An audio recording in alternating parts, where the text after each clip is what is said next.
No, I will. It'll be really quick. I'm going right this second. Right this second. Or share chat. Somebody's got to keep the show on the road.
Hello.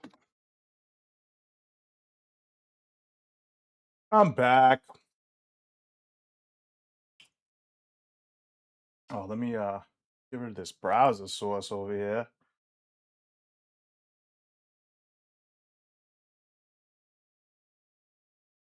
And the new setup. YouTube is we're live on YouTube too right now. But we have a new setup here on through OBS, at least on my side. So we should have a little bit more space. I got to fill in these black.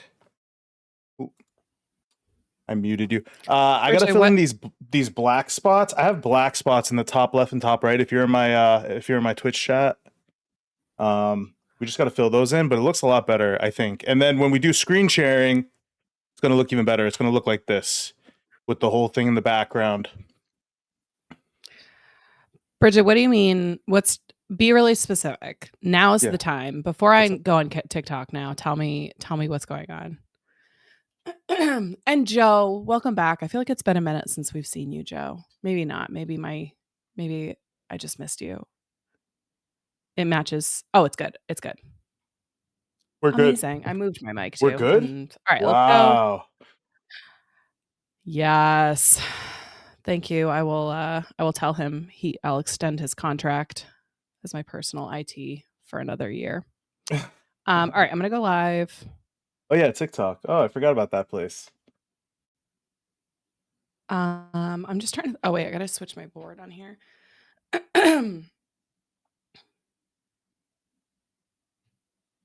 Who's in my Twitch? What should I put in these black spots?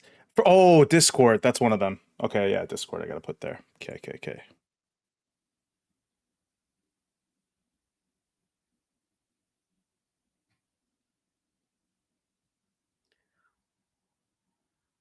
I'm gonna go on TikTok in a second. I'm trying to figure out like the board thing. I think isn't. My only interest is winning. Nice. That's a draft. Is That's a draft. That's a draft. That's a fucking draft. I'm telling you. I thought that was an audio message from I'm today. about to draft that. That's a fucking draft. All right. It's a 30-second draft. It goes hard. All right. Save that for after the show. Oh God. All right. And I'm just thinking I'll go live and pull you in as a guest because when we do the co-stream, we don't have this shared chat and we can't use boards and stickers and stuff. Is that okay? I see what you're saying. See what I'm saying?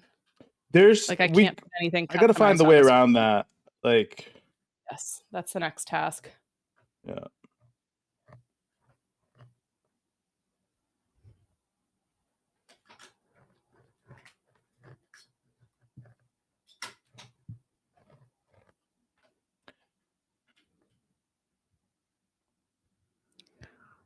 All right. I'm sorry you guys have dealt with my blurry camera for fucking 3 months. Jesus. Oh my God, guys, I literally just was like, Aria, I think you need to wipe your camera off. And he's like, yeah, no, it's something when the camera's not working. I've been messing with the settings. I was like, yeah, I think you literally just have like finger smudges on there. I think it's literally just finger smudges. That's everybody does. I DM'd, who did I send this to? I think it was John Kuiper I DM'd the other day because I'm just giving everyone all my unsolicited advice right now. I DM'd John Kuiper and I was like, John, you need to wipe your camera. And he was like, you're right. Thanks. We all need to do it. We all need to wipe our cameras. It's extremely important.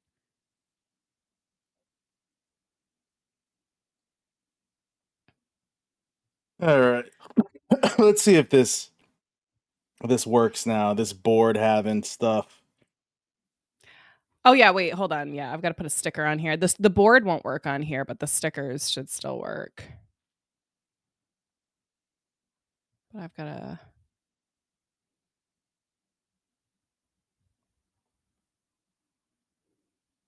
Oh, can I not put anything up? Only you can? I know. Wait, yeah. Now I'm trying to do a sticker. Hold on.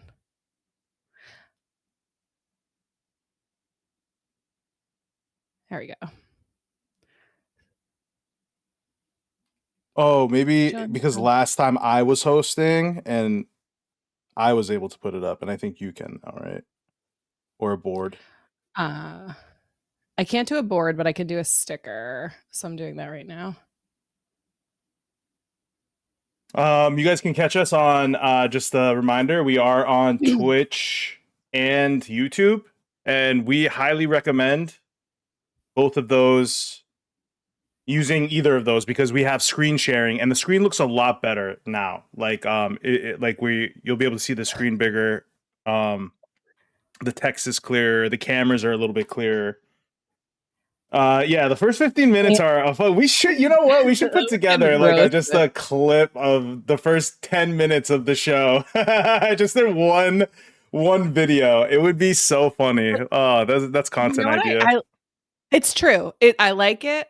Andy, fuck off, but you're right. And it's funny because, like, anytime I see, like, new people trying to do lives and stuff, everybody just thinks it's so easy. And guys, it's not that easy. There's a lot of little things that go wrong, especially when you try to start streaming on multiple places. And people always ask me, they're like, "Marissa, how do you do this? How do you do that?" And I'm like, "I can't teach you in a text message. I can't just tell you how to do it in a 5-minute chat because I still take like 15 minutes at the start of every show to get this shit together." And not 15 minutes. It's like 2, okay? Most of this time, it's fine. Everybody just needs to leave us alone. Uh Already the chat is going. I appreciate you guys who are in the Twitch chat already. Joe, we got Melody in the house tonight. I'm Yeah, I got thrilled. a lot of users, and this is we're bumping tonight. This is a lot of people are around right now. I'm not used to seeing like double digits so early in the Twitch. So people were looking to get in some trouble tonight, I guess. Oh my gosh. I know. Good trouble. Usually we go at, we usually try to go at like 12ish. And this morning I just was like, I'm not like ready to be the idea of being on the internet this morning was like I couldn't do it. I was like, I can't. Do you ever feel like that where you just like I can't put myself out there right now? All the time. Like some days I literally just can't. Well, you got very quiet and I was like, wow, okay, maybe this is a personal experience. But yeah, No, this morning I I'm was just like, I thinking can't about do it. how different I've been from time period of posting. I mean, there was a time I think where I was posting like every day, and I was a lot more reactionary, I think. And with like I've been more deliberate now, and I think that's important, and I think we recognize that now. I mean, I again, like you say it every time, but I do truly think that like after we stream for 2 hours and we're yapping for 2 hours about like really important stuff, it's pretty exhausting. Like I can't even, my brain, I don't even, I'm not saying it's like a blue collar job here, but it's like it's hard. I mean, it's like you are working that The part of your, mines yeah. Working in the mines is tough, but Yeah. live streaming is, Yeah. Yeah, yeah. I mean, hey, we do what we can for I won't be shamed for it, but it can be a hard it takes balance just like everything else. And I think we've realized too through this, we preach a lot of like rest, and I think we've been a kind of taking our own advice too, and just choosing our fights and knowing when to put the pedal to the metal and whatnot. Yeah, absolutely. And like I like had a lot going on this week and I know you did too. And we'll talk about some of the stuff that we were doing this week that was like super exciting and also like just exhausting and a little bit draining. And so Joe says this is why I hibernate after working a taproom shift or vend an art market. It's exhausting being on for hours. Honestly, it's so true. And like I'm such an introvert. And so Ari, are you an introvert or an extrovert? I'm definitely an extrovert. I mean, I was a much bigger extrovert earlier in life. I think I appreciate but I'm definitely an extrovert. Absolutely.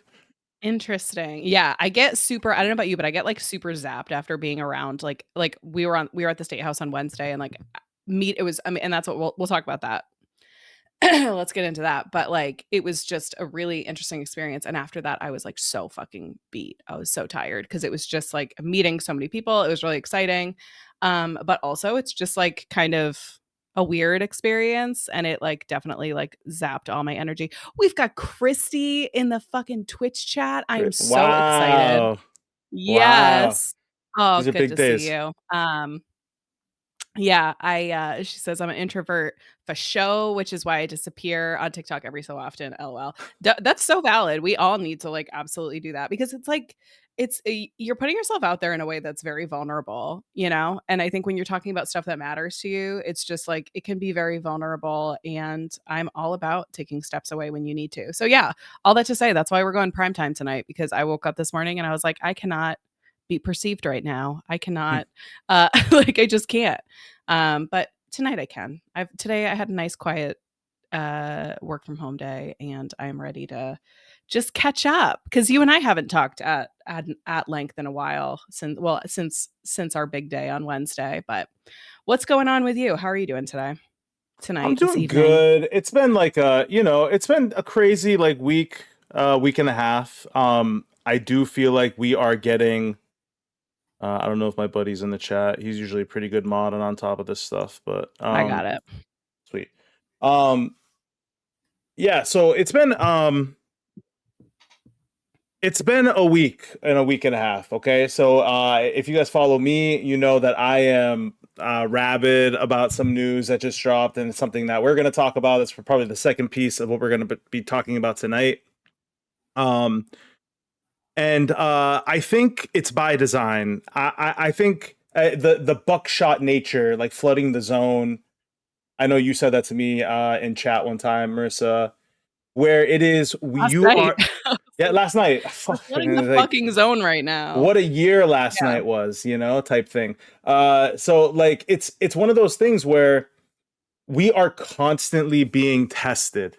We are constantly being tested to put our energy in the right place, to prioritize the things that we need to prioritize. And there are a lot of things out there that are meant to distract you, that are meant to like just like, they're like jingling keys constantly, And I can feel it inside. Like I am tired. I'm tired right now because I am trying to consistently keep up, and I'm trying to be aware of my surroundings, be aware of my allies, and it's tough. So I think I've been motivated by the past week and a half. I think some amazing I've seen some amazing social media takes from, some people that I don't hear from a lot, which is nice. It's a breath of fresh air to hear from voices that are out there and watching and are being active in their own way. And um I think ultimately what there it feels like we're going to get deeper into this, but it feels like um something has shifted or changed over the past week or week and a half, and I think we kind of felt it when it's connected to being at the state house. I think when we were there together, I think we felt like I felt the beckoning there. I felt a kind of energy when I'm there that I will never be able to relate to um any of this. Let's be honest, like, and this is great. I love doing this because this is a great way for us to get people into the movement, to get like an on ramp going and stuff. But I do think it's so important for us to think about how we're going to turn this into a material movement, and how along the way we constantly have to be aware of the traps that are being left before us, emotional traps, irrelevant traps, distractions, jingling keys. And I think through this past week and a half, I feel even more motivated towards that North Star that we've talked about. We are focusing now on the midterms. We are focusing on the things that we can do, like, and not the things that we haven't done. And I think this is important. I think this is important for all of us to know and to center yourself in this. And when things get dark and when things get lonely and isolated, because it will be lonely, there will be times where it will be lonely. So it's just to keep that North Star, keep that light in front of you, because there are so many more reasons to be hopeful than there are to be hopeless. And I hope um, y'all can share that hope with me, like on this journey. And it was so nice seeing so many of you there too at the State House, and happy to see a lot of you guys here. Already more people than we're usually used to having this early in the stream. So I'm glad you guys are like sharing the night with us and sharing the movement with us. Yeah, absolutely. I first of all, Andy's in the chat dropping some Wicked lyrics. You are unintentionally quoting Wicked in this moment, but something has indeed changed within me as well. We'll get Arya on the musical bandwagon. Okay, one at a time. We got him into Please. Hamilton this year, so it's a slippery slope. I you know what Wednesday you're funny. You did get really excited. Arya was like a little boy, like in like the best possible way at the State House. I feel like you had like little excited, like little. You're like, we're doing it, we're doing it. It was like really awesome, and I mean that in like the best possible way. Like we were both kind of like buzzing off each other, like, all right, we're gonna do some good stuff here, and it was actually like a really reflective day for me in a lot of ways because like I don't know. Sorry if you've heard this spiel before, but like I came to all of this very brand new. I am not like a political commentator. I'm not somebody who has political ambitions. I am literally just somebody who knows how to use the internet and knows how to like get people to engage with stuff online. And I just sort of took this social media account that was very reflective of me and who I am and what I care about. And the amount that this space has been able to grow and me with it has been like really exciting, and I feel really positively about the work that we're all doing together. I feel so energized by that, and like being there in person was really cool because I like knew all these people, and it was like all these people that were like, "Oh, it's great to meet you," or "It's great to see you," or all these people coming up to me with ideas, and people who are energized by the fact that like there is online conversation happening in a way that it wasn't before, and productive online conversations, not just like Facebook pylons and stuff like that, but people are taking an active interest. And like there's always lots of conversations about like, are you just speaking to other people in an echo chamber? But I think from my seat, because I have a different vantage point, I think, on all of it than some other people, because I've kind of been watching it grow over the past year.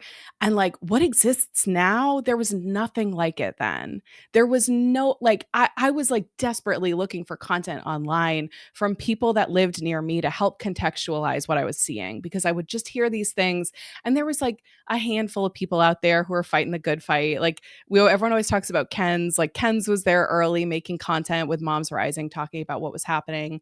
And it's just been like a really special experience to watch all of that grow. And so being there in person at the State House, that was my first time doing something like that. I've never gone to watch anything like that. I'm never somebody that was thinking about running for office. Like all of this feels very new, and I think it's important to remember that when Aria and I are thinking about like our collaboration and what our goals are, we're trying to get people closer to that, right? We're trying to get the people like me from a year ago or 2 years ago who was only lightly paying attention, and get them in, right? Get them activated and get them doing the work. And so all that to say, like Wednesday did feel like a full circle moment where it was like almost right about a year since like I personally started like committing to posting about more of what's happening around us. I have learned so much. I'm really proud of myself because I'm not an expert in this stuff, and I've seen so many people around me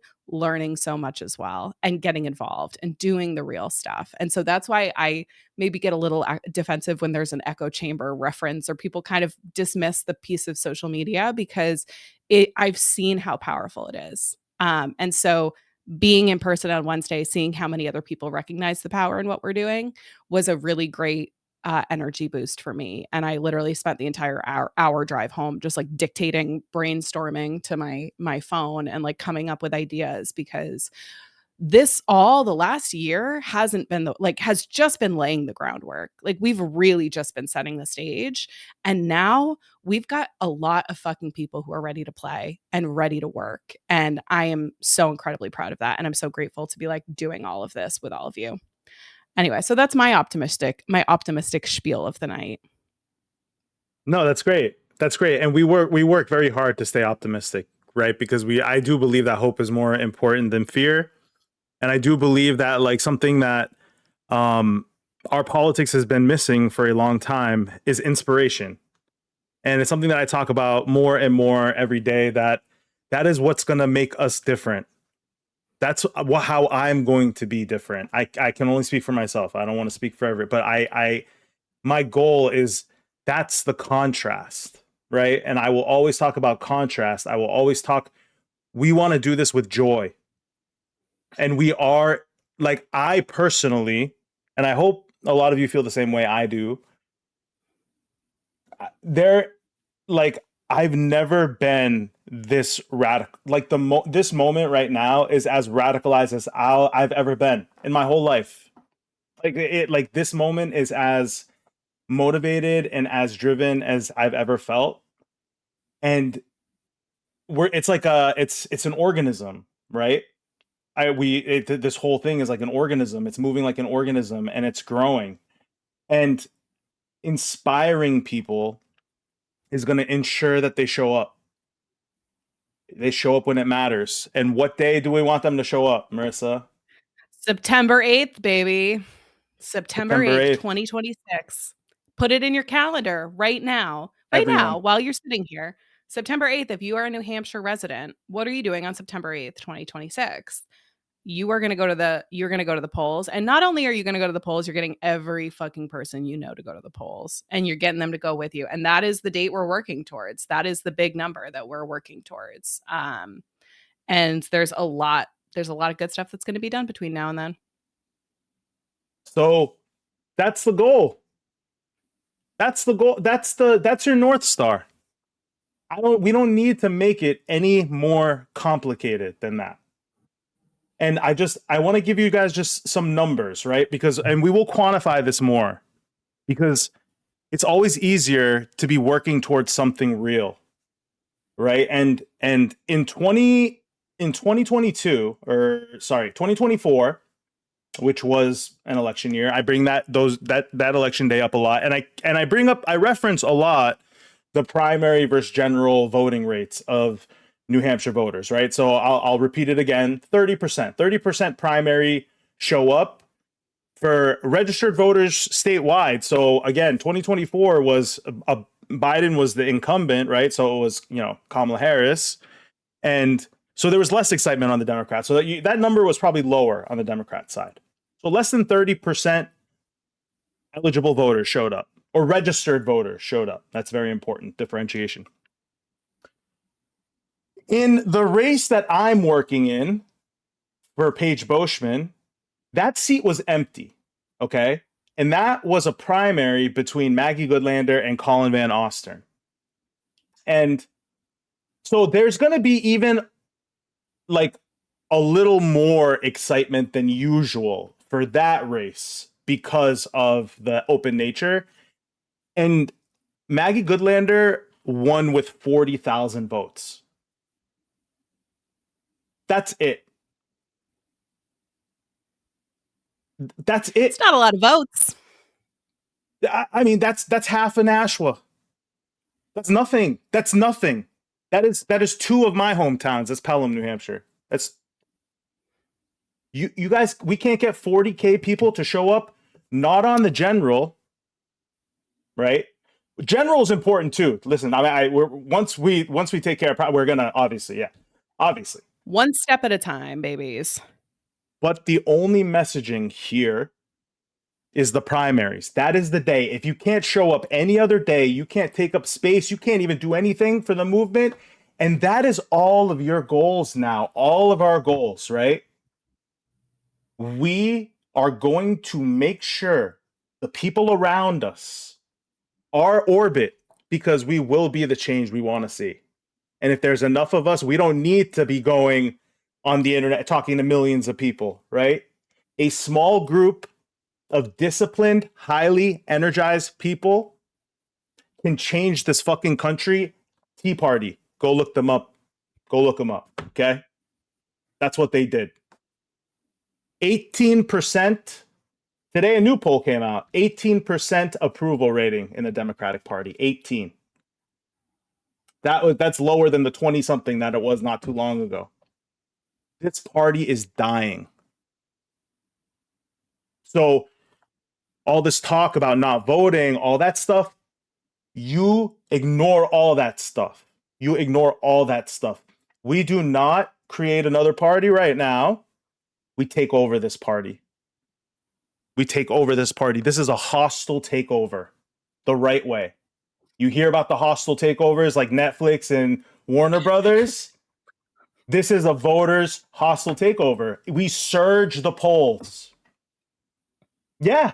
Get excited. Yeah, use words like insurgent. You guys are insurgents. I'm like, I don't know if I go sign that. We'll yeah, I mean, this is they are going to throw everything at us.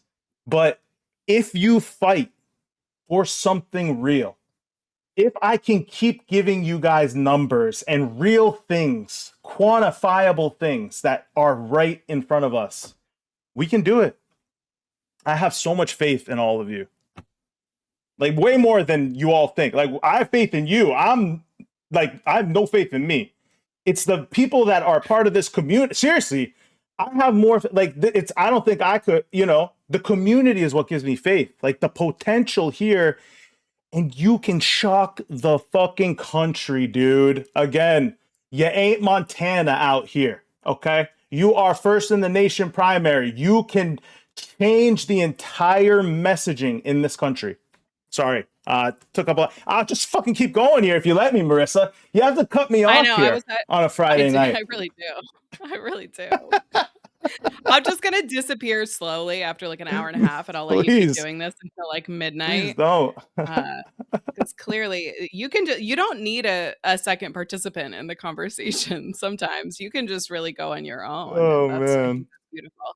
But no, for the sake of tonight, for the sake of moving this business along, let's talk a little bit about. Let's just talk about Wednesday and what we did and what that was like. So pretty much we decided one of the things Aria and I have been talking about a lot is like obviously what you are experiencing here with us and doing this live stream stuff. This is like V1. This is like we're just starting to lay the groundwork here with this live stream. Really just like building towards what's next and figuring this we've said that all along. We're like, this is just kind of like us working stuff out and figuring out what the next thing is. And so all that to say, one of the things that we want to be doing more of is being on site to create content places, because you can watch this Zoom style like conversation all day, but really I think like getting out there in person is going to make all the difference. We had a great experience a couple weeks ago out on the picket line with the Starbucks workers in Seabrook, and we're able to get some great conversations with a lot of the progressive candidates, and then get some great conversations around we had some good conversations just around labor, the idea of like labor unions. And like I learned a lot. I came away from that experience being like, fuck man, I need to read more books. Like I came away from that experience being like motivated to like learn more, right? Like because we're just talking to these people that anyway, I'm learning a lot doing all of this, and I felt like that was really an important day. And so when we saw this opportunity on Wednesday, because the legislature was doing veto day, and then additionally, governor was having an executive council meeting, and there was a visibility planned around the sanctuary activity that's happening.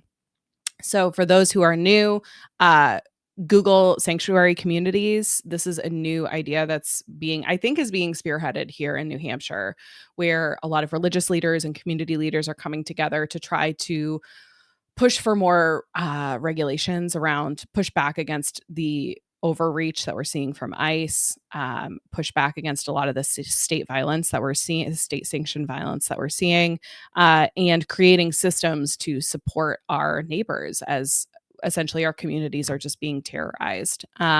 So these folks have been doing some really great work. They presented a petition to the governor and executive council. That petition is still being circulated. It's linked in my bio on TikTok, and it's like in my link tree anywhere, and you can sign it. So we went for that. And then while I was streaming from there, Aria was actually in the legislative session. And do you want to talk a little bit about your morning? And then I can talk a little bit about sort of my side of things. Yeah. So Yeah, it was. I got there maybe 30 minutes before you, and I got there with this Kent Street group, which I learned a lot about while I was there. And they were, I don't know, you can probably speak a little bit more about them if you wanted to, Marissa. Kent Street Coalition's another great organizing group that they do a ton of visibility at the State House, and so they're on my list of people to connect with as well in terms of just being like they're kind of the one of the biggest groups that does a ton of organizing around mutual aid and this kind of stuff. Yeah, and they're just there. You know, they're there, they're doing like they're in the space, right? And they're there the earliest, they're probably leaving the latest. They're filling up the hallways. Um and it was really inspiring seeing them. They were singing Christmas carols like when we got there, and Paige Boschman was there. I got to see a bunch of the state reps coming in as they were coming in to the office, and you know I got to talk to a few of them. And yeah, I mean we got into the gallery. We had our name shouted out from the gallery, so if they didn't know who we were, they do now. And I'm sure They're like, there's what the some fuck people is the in New there. Hampshire talk? Yeah, I mean, hey, listen, I would not be surprised if my name has gotten to some of the free staters, because that my so, like, in all seriousness, like I don't go viral or anything like that ever, really, but some of my best performing videos are when I'm shitting on those libertarian fucks. Okay, so like I don't know why it's I don't know why that happens, so I don't exactly shy away from it exactly. But uh I'm sure some of them have I'm sure some of them have no, because I respond to their videos directly. So that was nice. Like it was a little bit of and then there's like this, it's like a symbolic thing that they do where Marissa, I think you weren't there for this part of it, but they like all turn around and they all get up and they give you a round of applause, and I like felt like I was lording over like a bunch of like New Hampshire state reps, and I'm like, yeah, that's right. You know, like me and a bunch of high schoolers, like a bunch of high schoolers on a field trip, which was amazing. But it was great. I think everyone should should That's experience what that's this. what I meant when I said you had like very sweet boy energy at the State House. You were like Yeah, one of the high schoolers, just excited to participate. It was very fun. for sure, for sure. No, and it's worth seeing. You know, it's worth being there. It's worth seeing how it goes. And we had a bit of contention. Shout out Alice Wade, was amazing out there. You know, held her ground, like stands on business, torched those fucks. And I wish I could have watched it again live. I did film a little bit of it, but it's like these. I'm just gonna vent here for a second. They love freedom of speech until they start listening to something they don't like, right? Oh, they are freedom, they are pro everything freedom of speech until someone starts naming the victims of trans violence. And I think what she does every fucking day is so ridiculously brave. And I hope she knows how many of us are fucking super fans of hers, you know? And I every time I see her post, I repost. I try to do, you know, like when you have the creators come on TikTok and they're like, hey, make sure you hit all these buttons and you watch it for a minute. It's the only time that I follow all of their instructions with Representative Wade's posts, because I think her vision and her stances and her fearlessness is something that we sorely need right now. And and that was my favorite part. That was my favorite part uh of the entire thing. So I love being there. I love talking to people there. Me and you had a little bit of fun outside testing our new show out. Which is a whole different story. But it's inspiring being there. And I do we are going to be there a lot, you know, for better or for worse, depending on what side of the aisle you are. I think how you feel about that. So Yeah, I wanted to Lynn's is in the comments saying they have some video. So Lynn's post the video of the specific reps trying to silence Alice Wade if you want to post it, or just send it to me and we can help distribute it as well. But I was so thrilled. I missed all of that happening because I was in the governor's chamber or whatever they call it with the governor and the executive council. And which was like a whole production, and that was a whole just like the whole all the performance of the politics is really like hard to watch as the world is falling apart. So like my admiration goes to those of you who are doing this stuff ever like all of the time, because like standing in that room packed like sardines while they like went through and like gave all their commendations and did all of their stuff. I was like, this is, and like had Christmas music, like had kids playing Christmas music. It was very nice, but also I was just like, this is, I'm not the target audience for this. I got to get the fuck out of here. Um, but all that to say, I missed it in person. And so I was very excited when I got home finally, like later that night, and opened TikTok for the first time. I think the first video I saw, I think Christy made the video about it that like popped off. And correct me if I'm wrong, but I think it was Christy. And I was so excited to see not just that the video was already getting traction, but like all of the comments. And like Alice has been kind of quiet on TikTok for a little bit, which again, totally valid. I think people need to take their breaks from it because it's a lot. But I was just so happy to see that like so many people in the community were like ready to fucking go. And like that's what I'm talking about, is like this year is a lot different than last year. Like, and we've got these people's backs, and like you're right, like she is putting herself out there every day. She said it in I saw one of the clips, like she's talking about just like our right to exist in public, and like in public life is under attack right now. And that's absolutely what it is. And I feel like I want to do a better job of like speaking to it in that way. It's like literally these we're threatening their ability to exist in public life, and that's so incredibly dystopian and fucked up. So like she has all of our support. And you know, Linz is on the comments as well saying there are many more versions of the bathroom ban this upcoming year. We need everyone.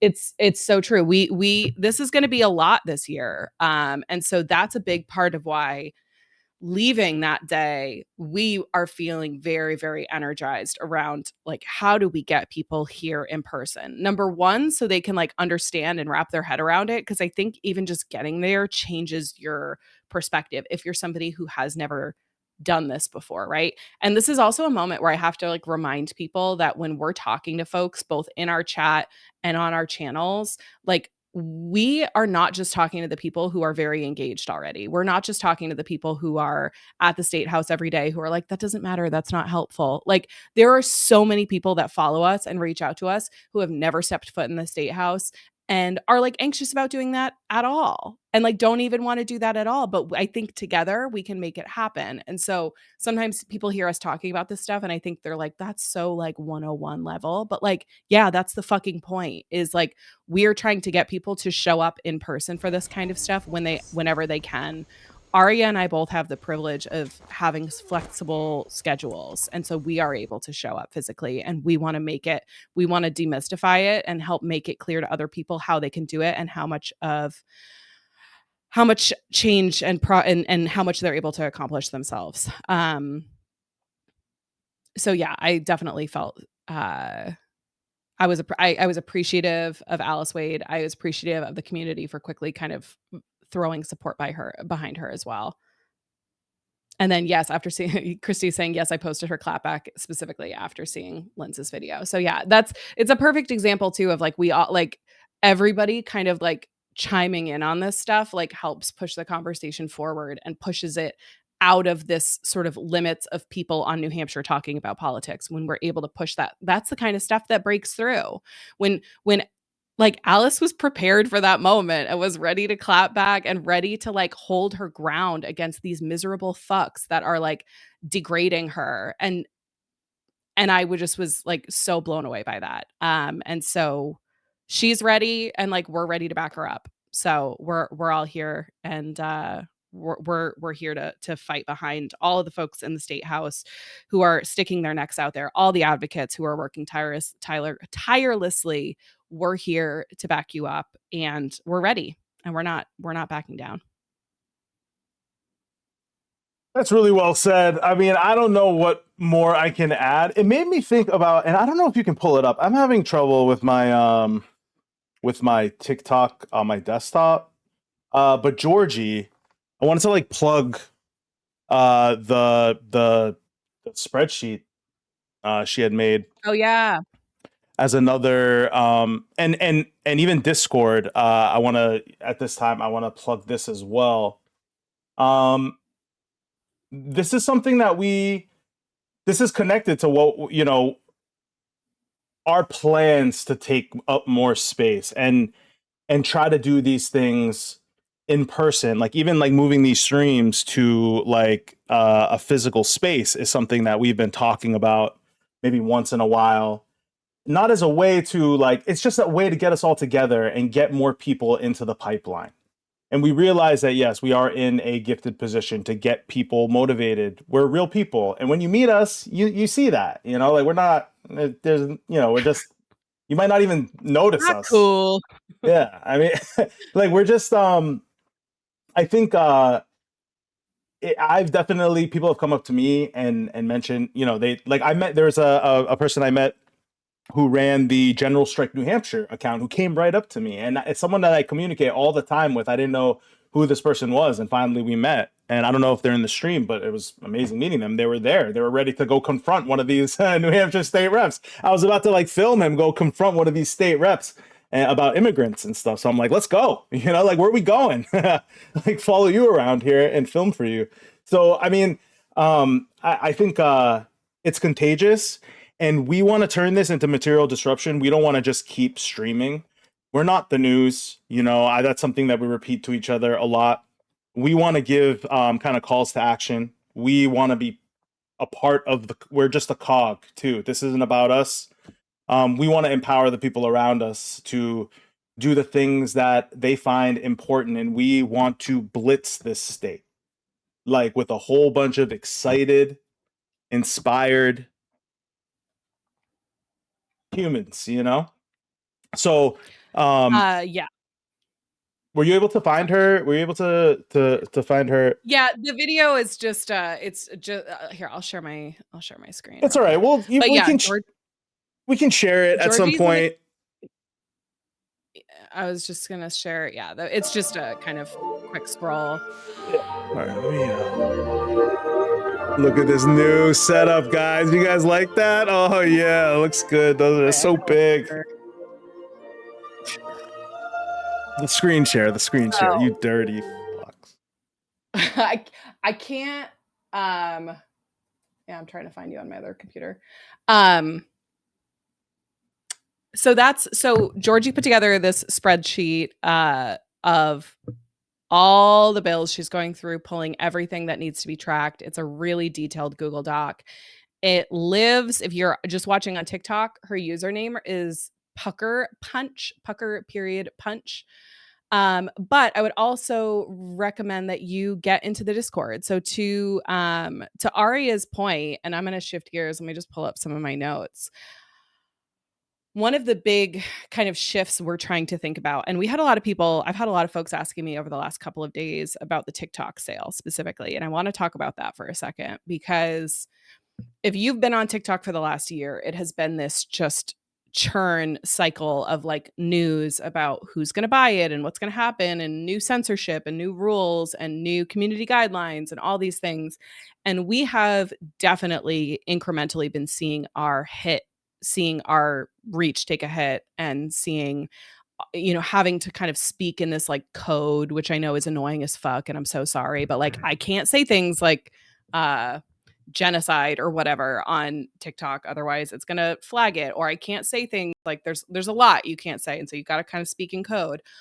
All that to say, this is not a surprise. And so there is no panic happening here, and I don't want anyone else to panic that's like become very connected to this community, because we knew this was going to happen, and we've been preparing for this. And like, that's part of what figuring out the live streaming piece of it is. That's a big part of what figuring out the Discord is. I don't know if Melody's still in the chat, but Melody's been working really closely with us for a long time now, and she has been taking the lead on the Discord, and it is an awesome resource. There's almost 200 people, I believe, in there sharing resources. And for me, as I think about the focus as we shift gears into 2026, it's going to be like, this is a starting point. So the TikTok and Twitch and all of this stuff, it's like, TikTok is the starting point that gets you into something like a Twitch or gets you into something like a Discord and allows you to engage more deeply. Because one of the challenges that we're dealing with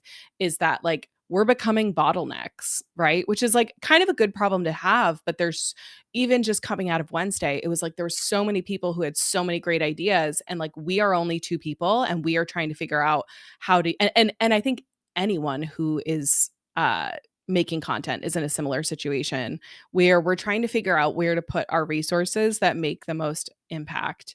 And so that's like a very active conversation. And a lot of people have feedback and that's fine. And I think we're Yeah, just kind of trying to I know, walk I'm them showing. through what's the best use of our time and energy. So all that to say, TikTok is no, so we're Holly, there's a NH Talk Discord as well. And is linked in my bio. Yeah, It's linked in my link. I just put it in the. Oh yeah. Oh Holly. We are also on YouTube and Twitch. If you use either of those, you can actually see. Your experience will be a lot better there too, because you can actually see the screen shares that we have up. Mhm. Yeah. So we're very much thinking about this as an ecosystem, right? Like this is not just like we're not going to go away when TikTok goes away. And se- s- separately that ties into like we are trying to build out that Discord so we can do more organizing space to allow people in the community to communicate with each other directly and will not let us be bottlenecks. Because we are also like not the expert on all things. And but the cool thing about the Discord is a lot of the experts are in the Discord and you can find them and they want to talk to you and they want to answer your questions and they want to be friends. So like let's all work together. So we're going to continue to push hard on the Discord and do a lot of the kind of organizing that we're talking about coming out of this experience that we had. We're really going to lean heavily into the Discord. One of the things I'll talk about for a second, just while we're on the topic of Discord, just to kind of float it out and see what you guys think about the idea. We're talking about taking some of this energy, this like live stream energy, and how do we do this in a different format on Discord? How do we open this up so it's more of a conversation with multiple people? How do we bring different people's voices in from the community to be sharing what they're learning as they're going through whatever their process is? So like so many people are doing this for the first time. So what if we do little like lunch and learn classes where I've been talking about doing like a social media 101 class for a while. I think I'm going to do it in the Discord and I'm going to do it to kind of kick off this train of people. Either we can do interviews or if people want to come in with a fully baked like presentation, talk about what they're doing. So there's a lot of that kind of stuff that we're noodling on in terms of like how can we better connect the people who are here from all over the state who are focused in all these different areas, and we really very much see ourselves as like connective tissue. So the Discord's going to be a big piece of that. If you have any feedback or thoughts, like please send them over. Very open to input there. But that's going to be a big piece for a lot of us. um do you want me to go into do you have any other thoughts on your end coming out of Wednesday? I've got a bunch of kind of like action items I wanted to talk about for No, like please. I accountability. think those are going to be really important. I just want to reiterate like how awesome it was being there and seeing the ones that of you that were there and Elena. I know Elena we saw there and Paige. Shout out to Paige. I don't know if she's here. We saw Heath. We saw a whole bunch of people there. So it was great and look forward to more of those. But yeah, love to hear these next items. Yeah, absolutely. So again, this is a reminder. This is the context of coming from a person who's never been to the state house before, which is our target audience. That's who we're trying to reach, is people who have not engaged in this process before. So like for me, the day before we went, I was even like, shit, where do I park? Like, oh, where do I go? What do I put my coat somewhere? Like, do I have to carry my coat around all day? What, like, I had no clue. And I have the brand of anxiety, as do many of you. I know because I have a parasocial and real life relationship with a lot of you anxiety ridden, wonderful people. I know you're the same way. And so I think there's a lot to be said for demystifying the whole experience, creating content about it. Even little things like going in and realizing, like, okay, guests get to sit in the gallery. and we get to or sit in the whatever, we're up on the top, you're in the balcony. Plenty of elbow room, okay? You're not crammed in a seat all day next to like some heavy breather. You got a little bit of space to spread out.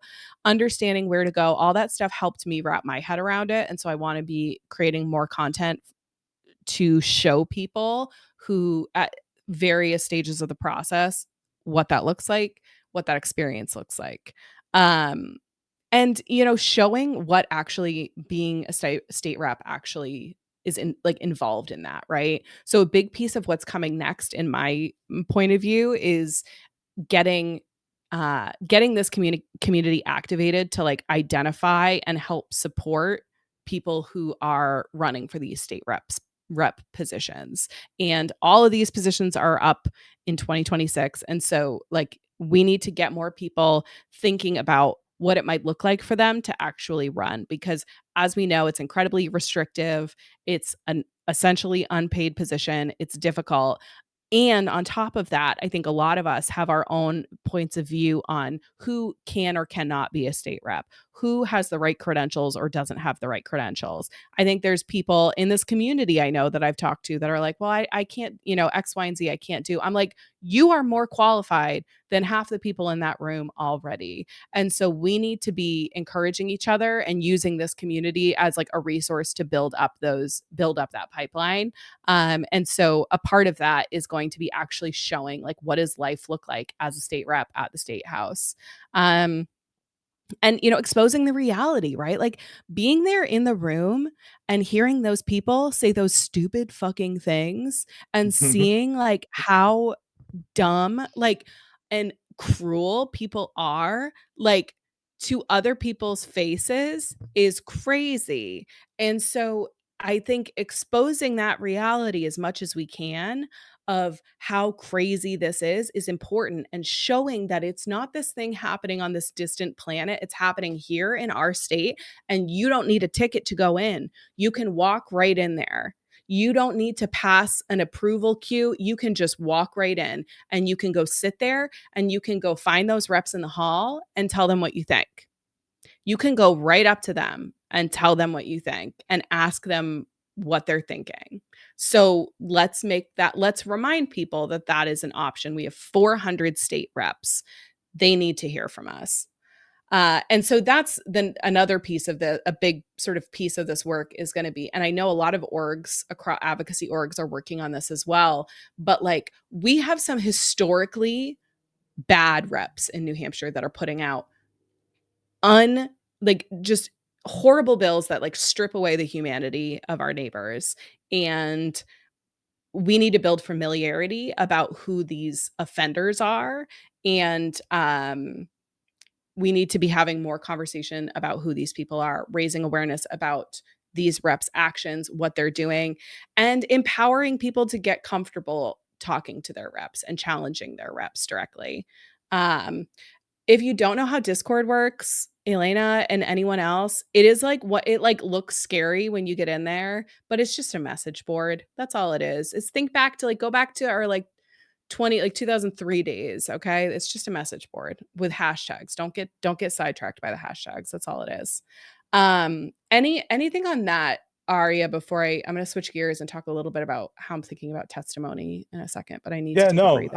I can actually, one thing I really plan on doing, Elena, and it's because there's a few different things that we use that sometimes are like difficult to sign up for, or might seem like it's a little bit overwhelming. I'm gonna create like a little thing for New Hampshire Talk, and I'm gonna give it to the Discord too. I'm gonna give it to Mel so she can pin it into the Discord, and we can, you guys can just use that and send it to people if they're having issues joining, because truly we got to get you all on there. I mean, it's not a matter of like some of you can't get on there, don't know.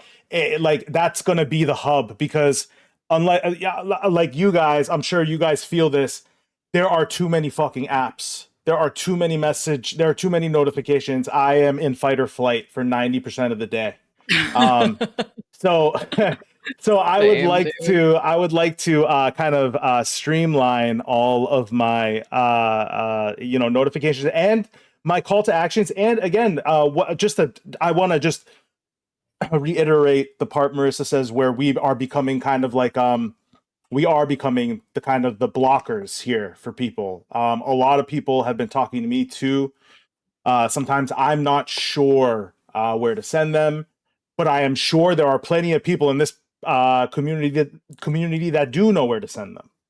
So to get them into that one board where we all are would be great. So yes, so yeah, Blue Sky, TikTok, Facebook, Substack. I think all of those things are preferences, but when it comes to act like call to action items and like when we want to like organize people to show up somewhere, I think we envision Discord to be that spot, and I think we're going to try to promote that by having one of our, again, not sure how it looks like, but we're going to try to have a Discord only stream where we are putting the floor out to people. It's more of a community stream. We're not going to be, it's not going to be like this. It's going to be more like other people. We'll be moderating. How about that? We'll be more like moderators at that point. So yeah, look forward to that. Yes. I just gave up on like Blue Sky and Threads and like all. I was like, I don't need to do that anymore. So just release yourself. But now I feel like I need a social media manager. Elena, I need a social media manager too. And that's my fucking job. That's what I do for money. And I don't do it anymore at all. I'm sick of it. But okay, shifting gears back, a couple other things that we're thinking about coming out of this. And I know, to be clear, like a lot of this work is already happening, and so we see ourselves partnering with people who are already doing this work to help amplify it and to collaborate. But testimony support. So a huge opportunity is that we need to show up in person and testify, which is especially against these really, really problematic bills. And again, that's a difficult thing to do. And I know, last year I was starting to see people posting online asking for people to do this, right?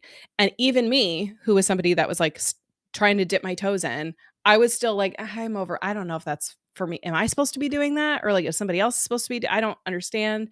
And so my goal this year is like, no, that's all of our jobs. We are all supposed to be doing that. We're all supposed to be doing that, especially if we have the capacity and the ability. And as I talked about with Paige Boschman, if you have the theater kid energy, we need you to bring that, because this is your time to shine. So helping people understand when and where, how that process works.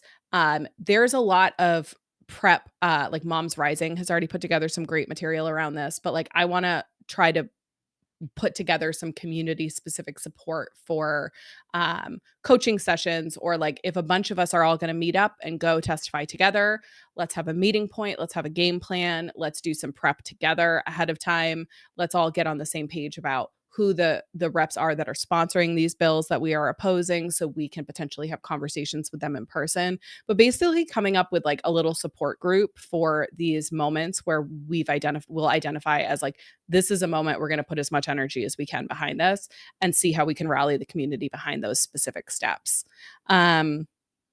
We do know that the Republicans, especially in New Hampshire, are discounting the importance of online testimony. So last year we really saw the amount of online testimony take off, and very quickly they realized this was proving that their bills are unpopular, and so they have been downplaying the importance of it, which is very shitty, first of all, and it is not inclusive to people who are unable physically to come in person. It is not, there's a whole I don't need to go through all the reasons why it's bad. You guys know why it's bad. That being said, like we do in the short term need to step up when we can to kind of fill that gap. Last piece on this too is, and this is where it gets out of like my skill set, but one of the things that needs to be happening, and a lot of the conversations are starting to bubble up now, is around like which races need candidates, right? Where, as we're thinking about like electoral strategy and mapping and identifying what are the regions that need support, what are the regions that are still missing a democratic challenger, where can we be putting our energy to raise awareness at a hyper local level of what's going on and activate the people we have within our communities to help support there. And lastly, let me see. And then this is like the last theme that we keep talking about, but it's just like finding opportunities to get people together in person. And we can do some of that around this work, around trying to get people to Concord as well. But overall, just trying to find more opportunities to get people together in person. So those are a couple of just my loose thoughts coming out of this. And I love seeing the conversation in the chat because I think we're all going to work together to figure out exactly what this kind of stuff looks like. But yeah, it was, for somebody who had never stepped foot in the state house before, I had protested outside of it many times, but not in person. And I intend to be aggressively changing my record and improving my record in 2026, and I hope a lot of you will do the same with me. I don't really have notes on that. I think that's great. I think those are, I mean, it's a great, you know, yeah, I mean, I don't, I'm not going to talk just to talk here. That was great.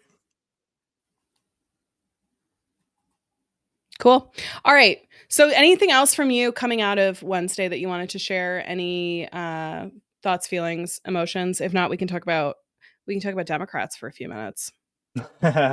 um, no, nothing. And again, I think, I think ultimately, and this is something we are gonna bash into messaging, is we need to get ready for primaries. We need to show up for primaries. We need to message for primaries. And through this is the way we build the coalitions. This is the way we meet the people. I met so many people that day that were parts of different coalitions, parts of different groups, and that's what it requires. Like, we are a fractured party right now, and that's the truth of it. Okay, and fractured parties cannot move forward without coalition building.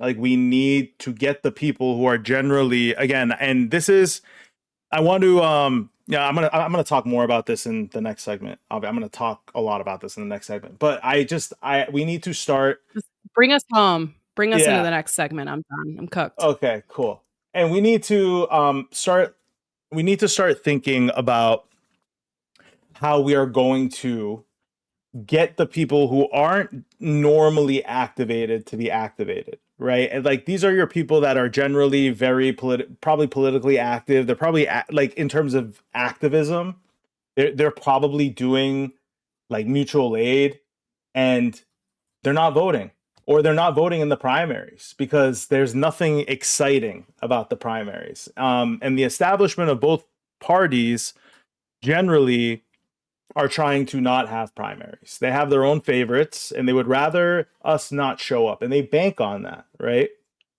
And I think our messaging has to be about that now. It has to be, and it's about, and again, just to give you guys more North Stars, it's 40,000 votes, right? Like, you're talking like one half of the people that don't normally show up. One half of those people, right? So the 30% primary number, you take that 70, you cut it in half. You get half of those people that do not show up on a primary. You get half of them show up, you will win the primary. Theoretically. Obviously, we're going to aim for more than that. But it is so achievable. It is so achievable. And all it takes is these types of coalitions, the smaller coalitions, right? I am pivoting my own. I'm not, again, not speaking for anyone. I'm pivoting my own messaging to try to excite the people who have not been excited in a long time, because I know they're there. Just look in New York. Just look in New York City. I mean, that's the shining beacon. That's why Zohran Mamdani is probably the most popular Democratic candidate in the country, right? I mean, he activated a in wide coalition of people. Again, not comparing it to New Hampshire. I know there are similarities and differences. And I think, to take us into this next topic, if you're like looking at my screen, I have like a little graphic up here, just a little tiny graphic. I'm gonna do the screen share in a second here, but the little graphic I have here is that there were two autopsies that were one was released a week ago or a couple weeks ago. That was the People's Autopsy by a group called Roots Action, which is a progressive group. The other autopsy was the Democratic National Committee autopsy.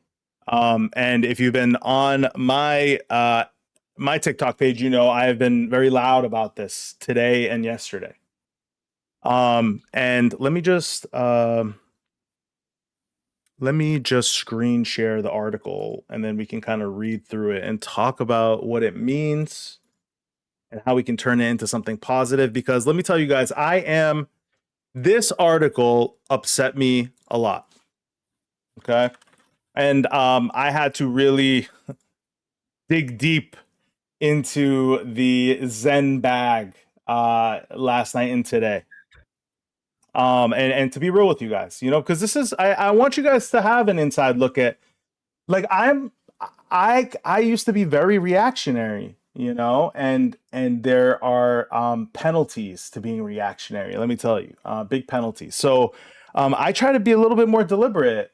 You guys have all rubbed off on me. What can I say? You know, so I try to be a little bit more thoughtful, a little bit more deliberate, and collect my thoughts on these things before I have takes on them, because they're not, a lot of the time they can be hard to swallow. So without further ado, let me just share this right here. Okay, so make sure I got it up on Discord. Okay, so this is the Political article. Okay, and you can find this article right now on New York Times has a version of this article. This article is not everywhere. It's a few different places. Now, what's drowning this article out is the buckshot news that we're getting hit with, the Epstein files. There's like floods going on in the Northwest. The Brown MIT shooter caught, found dead in Salem. I don't even know. Is there even an FBI right now? Like, what the hell is going on? So yeah, that's a whole other story. So what happened is the Democratic National Committee, the chair of the Democratic National Committee, is a very powerful position. And this person who's on the screen right now, his name is Ken Watson, I believe. Ken Martin. And part of his run for this position was promising that we would get an autopsy on this election. Now, people ask me, what the fuck you mean an autopsy? It's hard to tell sometimes because with this current administration, you don't know what kind of autopsy I'm talking about. It's not a body, okay? It is the analysis of what happened. Like, what happened? This was, in no means, let me just preface what I'm about to go on a tangent on. This in no means, there is no I told you so in me. I refuse to punch down, punch laterally. I refuse to punch at my allies. I am trying to learn from our mistakes, not run from them. The only thing I care about is winning. Let me repeat myself. The only thing I care about here is winning, because winning will get us the things that we want, the things that we need. Okay. In my perspective of winning, right? Which is getting the politicians that are doing the things that we elected them for. Okay. So anytime you hear me have an opinion, the only thing that I ever want to do is win. So to the extent that I push this, I am not trying to punish anyone with this. Actually, I lied. I want to punish all the chorus creators. Every single one of those. I want to punish them, and I want them to all apologize to Taylor Lorenz at Queen. Okay, the only journalist, the real journalist in that group of people, and they all have a lot to say about everything. They sure have a divisive nature to them. They sure like to point at these other marginalized communities. They have an excuse for everything, except for when this article comes out. You will hear silence, like a pin drop. Okay? Good trouble. I know you're not watching this, Good Trouble, but I'm going to turn this into a clip and tag you when this is it, because this number one on one of the number one people on my shit list, right? Such an abrasive human being.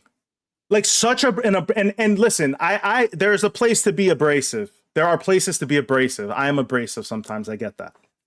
But just an untouchable abrasive human being, and you like the kind of like evolution we've gone through. Like, he used to be one of my biggest follows. I loved following him, and now it's like listening to him is like hearing like nails across a chalkboard. And I just want to be like, where are your fucking opinions now, Pearl? Like, you guys are all so loud and righteous. You're so like Miranda Lambert, Suzanne Lambert. Like, you talk about the holy trinity of dick, right? Like dickheads right there. Like, if I could just, I get so riled up by it because it is so righteous. Sorry, guys. Very sassy today. Very sassy. Holy trinity of dickheads. Like, seriously, I just, yes, for sure, dude. Funny. Let me laugh. And it's like, it's so, and for me, it's like, I want to hear you guys criticize the handlers just one time. And again, it's just Good Trouble had a video recently. He nonstop bashing Mike Johnson over the ACA subsidies. Okay. We all know what Mike Johnson is. Why don't you say a word about the 6 Democrats that torpedoed us? They torpedoed us. They are responsible or will be responsible. In my eyes, okay, this might not be a popular take, but they hold just as much responsibility or close to as much responsibility for whatever happens because of that lack of health care over the next year or 2 years. Whatever results come from that, I, as a Democrat, I'm not gonna take it was their fault, like all their fault. We know what the Republicans stand for. We're supposed to be different. We're supposed to be different than them. Contrast. And before I keep going, Marissa, let me check in with you because don't, I could go forever on this, obviously. Yeah, and I just want to make sure that you are able to, Have a sip of water. I get it. When the chorus creators come up, Aria. It's the chorus creators. It's no one else. It's the chorus creators. Actually, I kind of want to like put a fine point on that too. Is I feel like 80% of the time when you're really angry in a TikTok video, your audience is Good Trouble. Like that's who you're talking to. Like like sometimes I'm like, oh my God, is he subtweeting me? What's going on? No, it's like you're literally always talking about the chorus creators or Suzanne Lambert. Like those are your number one. Those are my fucking ops, dude. I'm Adam Sandler and Waterboy, and he sees Gatorade. Those are what I see. And I've generally just, I don't want to, there is a fight or flight involved with like seeing your name added by a million person creator, right? Like I'm about to see shit, but now I just don't care. I don't care. And some of the world is healing because they're getting dragged in some of their comments too. There is an outspoken poetic flank of leftists that I am, and Andy's one of them. Guys, follow Andy. He's in the chat right now. He's one of my favorite follows. I love looking at his stuff. Always great content. And other people like that there's like a poetic group of leftists that I follow that are just so well spoken and are, I mean, these are the people that we need to be listening to. These are the people we should be paying. If we're going to be honest, you want to get some check. If Chorus wants to pay out some winning checks here, it's to these people. And I just, again, to just reiterate, I never am going to punch down or lateral. So when I do have this kind of animus towards liberal creators, it's these chorus creators, right? It's that template of chorus creator. that for the last It year has been using identity politics to beat the shit out of us. You know? Go ahead. it is interesting, seeing I think we've all kind of watched a lot of creators we trust kind of, like, take that turn, over the past year, and it's been interesting how it has aligned a lot of times with, like, where that money's coming from and the kind of support of the establishment, and the thought patterns are similar, but so it's just kind of interesting to track and see how these guys all change their tunes. Um, but in terms of this reporting, right, like, it just doesn't make it makes no logical sense, and I also have questions for people who don't see this as, like, one of the most important issues. I can't understand why people don't view it as important because if the goal is to win elections and we have all this information about why we didn't win the last big election, why wouldn't we want everyone to have that information right now if this is really the most important election for democracy, which is what the establishment has been telling us time and time again? And why are we not going to have access to all of this information? And so for me, this also just with a less angry voice, I feel the same fucking way because it's like I don't have the same energy behind it, but it to me, it's just like what are you fucking doing? Are you feeding me dog shit and telling me it's a steak? Like, what's going on? And I just really do not appreciate, um, to your point, you're like, the Democrats were supposed to be better than this. And it's like, this is the kind of stuff that Republicans do, where they say, like, don't ask questions. Let us be mom and dad, and you guys all shut the fuck up and go away. And just don't let the adults make the decisions. And this is like, we're not going to just look away from this. You know what I mean? Like, this is extremely important information that could impact all of the campaigns that are happening right now. Like, we need to know because, like, there is information in this report that is likely very, very important and illustrative of the tone and tenor of voters in the United States right now. And um, obviously, we have our own assumptions of what might be in this report and like what might be covered. And that doesn't look good for the establishment. And so then, of course, we're going to go to conspiratorial places. And if you don't want me to go to conspiratorial places, give me the fucking information. Don't run for this position saying I'm going to do this independent report and then not release it.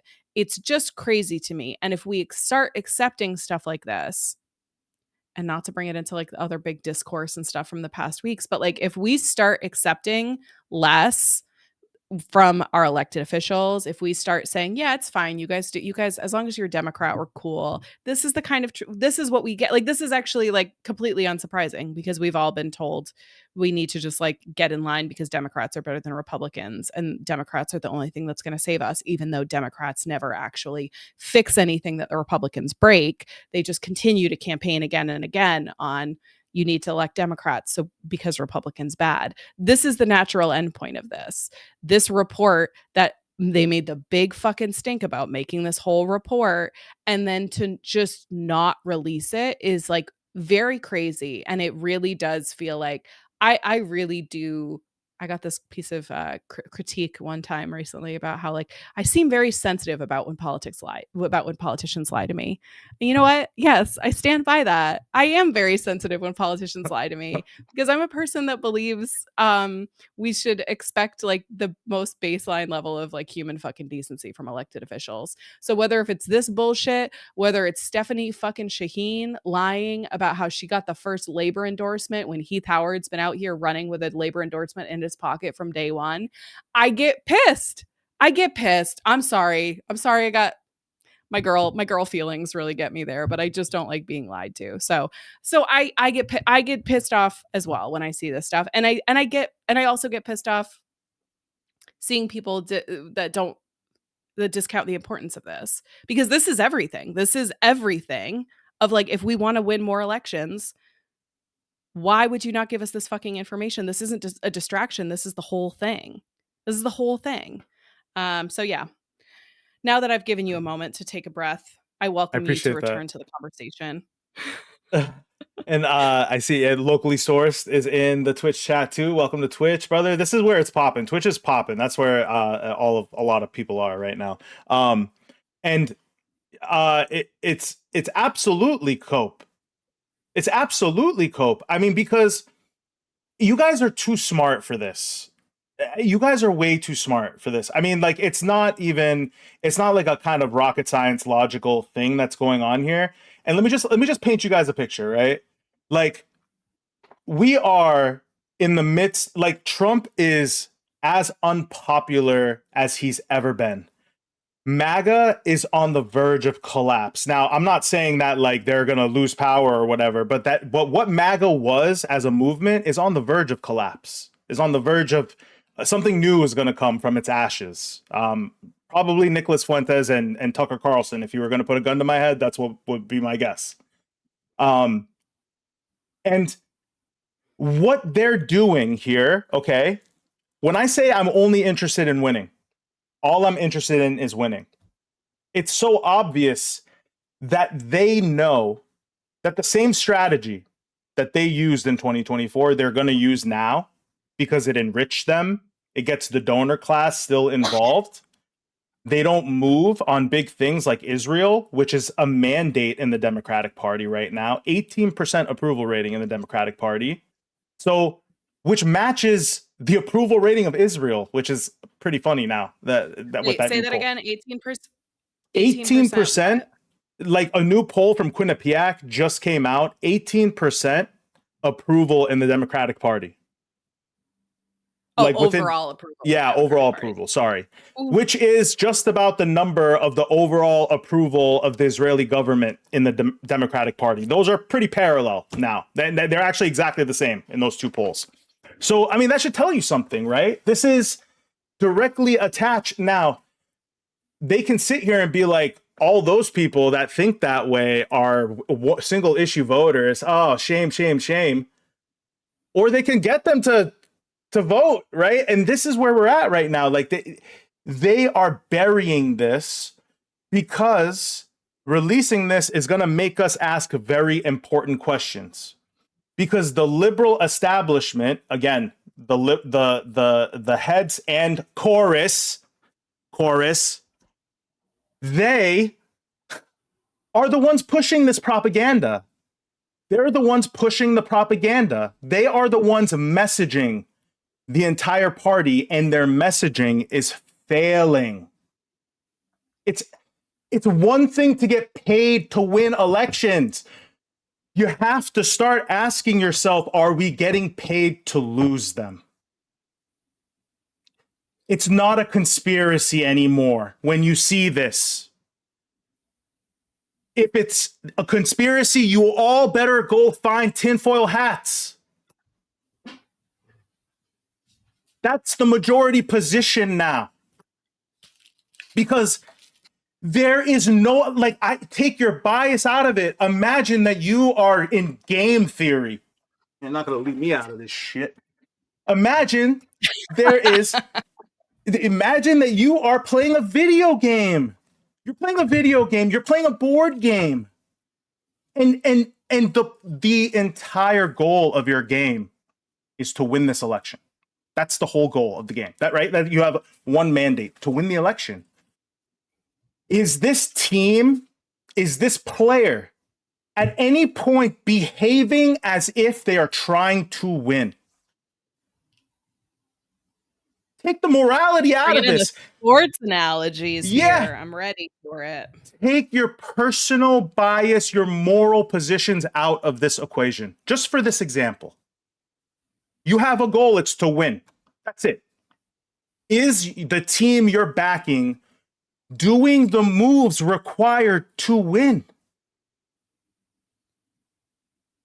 I think it's very weird. It seems like they're doing all the things required to lose, as if I was paying them for a different outcome. I am paying them to lose. So what would I tell my mouthpieces to say if I wanted to lose this election? Probably what Chorus has been telling you for the past fucking 2 years. right? Which is what they're continuing to tell you now. And just to reiterate, the importance of this isn't 2024. Don't let anyone confuse this. It's not that we want to go back in time. We want to learn from our mistakes. That's it. We want the truth because we want to learn from it, not run from it, because naturally, that's what a team that wants to win does. It learns from their mistakes. It doesn't bury the scouting report, like it doesn't bury the only important information. And again, I hope liberals know how important this is too. Like I say liberals as in moderates, people who are more moderate than I am, which I respect a lot. And I'm never going to say no to anyone joining this movement. I don't care who you voted for. I don't care if you voted for Trump last election. You come with us now. This is a whole new world we're in. And I feel the same way about my moderate Democratic counterparts, that I want you to see what we see here right now, that like we are the ones that are trying to win. By all definitions, by all examples, we are the ones that are asking the uncomfortable, difficult questions that are required to win. That's why it's an autopsy. That's why they call it an autopsy. There's a reason why they call it that. It's not a good, happy time. And let me just remind you guys, 2016, they also buried that autopsy. And this guy, part of his platform was criticizing the DNC for not releasing the 2016 autopsy. Just know that what they saw in that autopsy, 300 plus interviews with activists, political activists, party activists, establishment activists, y'all. This is establishment activists from every state in the country with our donor money being run by the establishment, and they couldn't even doctor it. It must have looked so bad. The metrics probably look so bad they can't release it. And their reasoning is that this is going to create more division. I'm going to say it's probably going to create more division that you're not releasing it. Because ultimately, the leaks out of this are saying that transparency and accountability and credibility is lacking from the Democratic Party with their voters. That's what parts of the leak report said. And what better way to build credibility than to lie and not release the thing that you're going to release, right? To actually do the absolute opposite of what the report probably told them to do. The part of the report is probably, you better fucking release this. Like, this is important that you release this. Is probably in the report. Let's be real. Christy in the comments says the ruling class will always look out for each other. And I think that's where this conversation gets really tricky, right? Because all these conversations we're having almost on like two levels, where we're having the most basic conversation about like what's actually playing out in front of us and what we're all seeing and electoral politics as we know it. But then there's like this subtext, right? Where a lot of folks, I'll speak just for myself, are coming online to the realities of class consciousness and coming online to the realities of the way our country has been set up to operate. And some of us are coming online to the belief that the way our democracy is set up in the US is not one that is meant to allow working people to rise up through the ranks and have influence on a national level. Is it a feature or a bug? Like, it really does feel like working class people are not supposed to be making it to the top levels, right? We are seeing that play out here in New Hampshire, as we are seeing a lot of these grassroots candidates that we uh, that many of us are supporting. And we're seeing the New Hampshire Democratic Party making it very clear to these people through both financial hurdles as well as interpersonal hurdles that they are not welcome, and that this is a space for people with money. This is a space for Shaheens. This is a space for Chris Pappases. This is a space for people who can bring in that donor class. We're seeing that play out in front of us right now as we are watching the party at the state level essentially snub all of these candidates that are daring run against the establishment.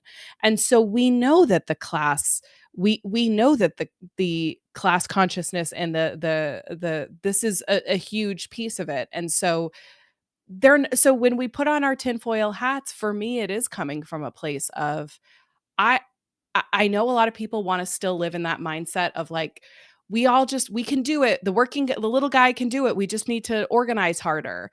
And what I'm starting to come into the reality of, and I think a lot of people probably feel similar. A lot of people are way ahead of me and think that I'm really fucking slow and I'm getting there.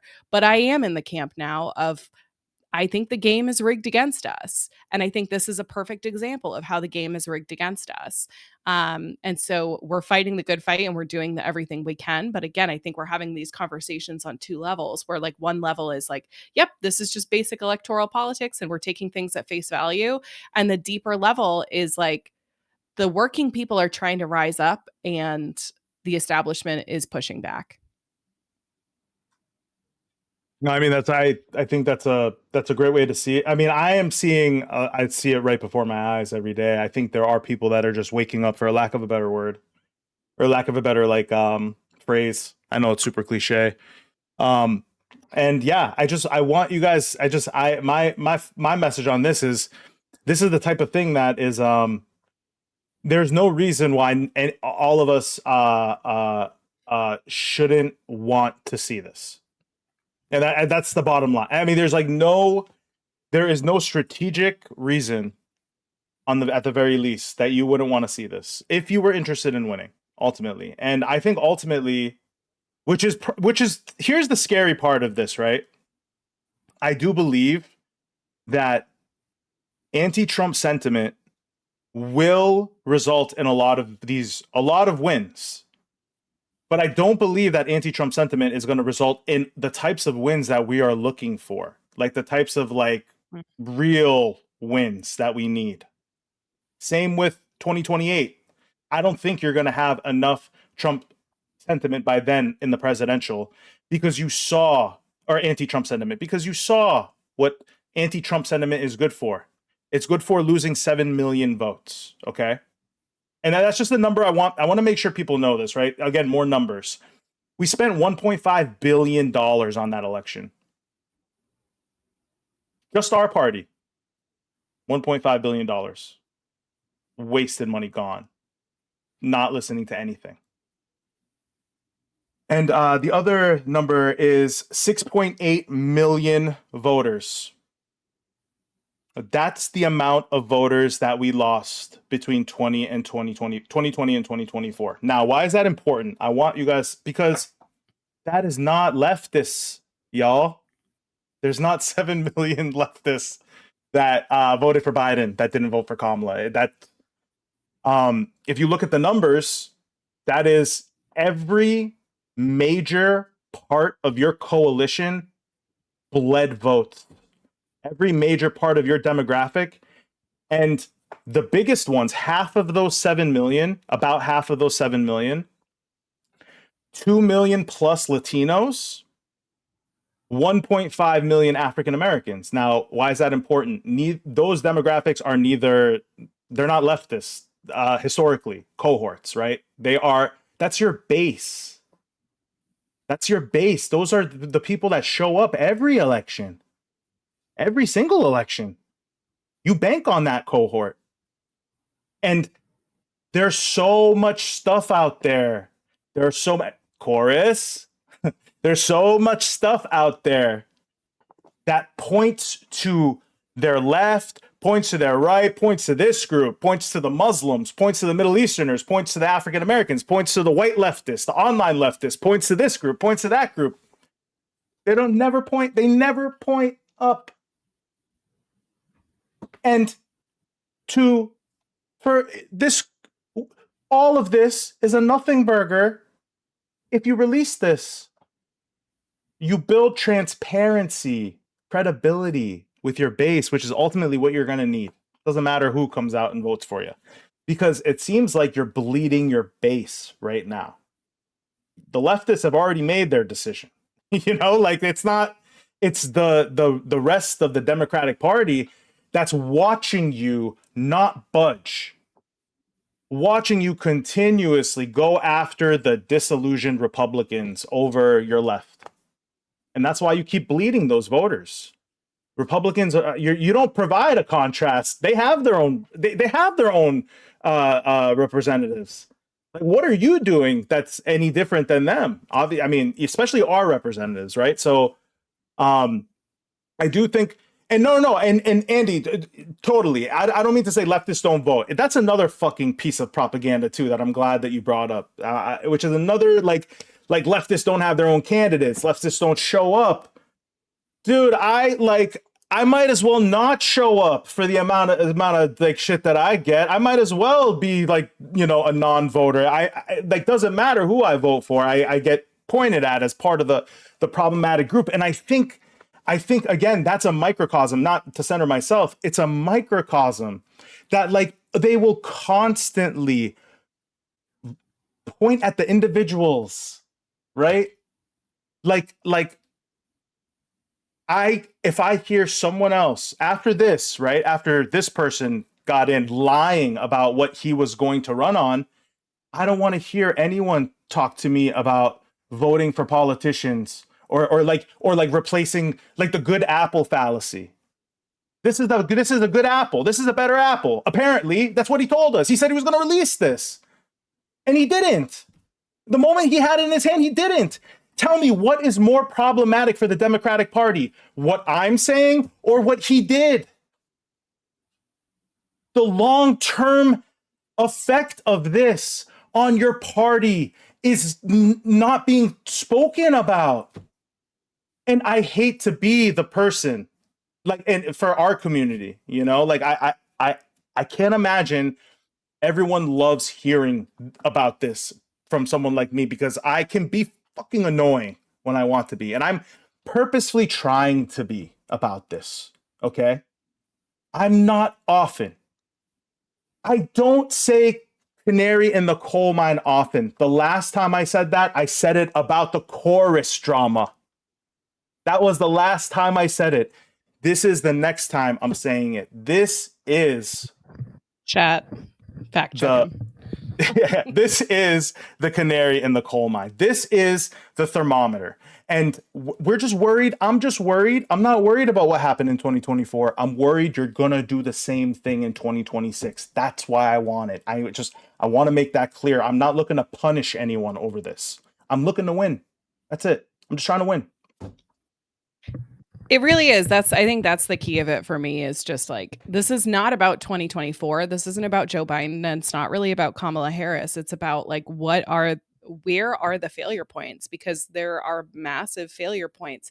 And so many of us are all kind of like arguing about what we think the failure points are. We all have our own opinions based off of our own experiences. But if we have this information, that's the stuff that could change the game and really actually improve turnout, actually improve results, actually like drive some real movement. And the fact that that is being withheld from us is like, okay, so you don't want to win. And that's, for me, I'm like, and again, I'm not trying to be like a conspiracy theorist about it, but I'm just like, you don't want to win. If you wanted to, why would I believe that you want to win? Why would I want to give more money to fucking Act Blue so you can do bullshit like this and not release it? Why should I give you more? You've got fucking Chuck Schumer sending text messages about, Marissa, I need $10, otherwise we're all going to die. No one's going to believe that stuff anymore. Why would anyone believe that when you go through all this effort to put this report together? You go through all this effort. This guy's telling us he's different. He's going to do this whole report. Why would any of us believe you? And so I don't have faith in national level Democrats. I think the system is working kind of how it's designed to.